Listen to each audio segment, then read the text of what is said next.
ودخل جنته وهو ظالم لنفسه قال ما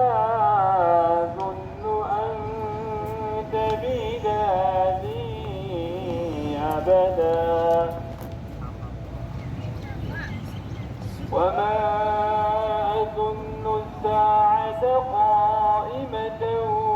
ولئن رددت إلى ربي لأجدن خيرا منها منقلبا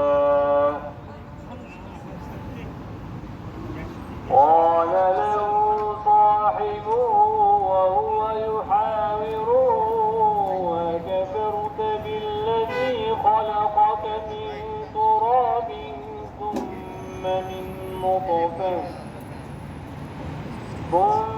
من نطفة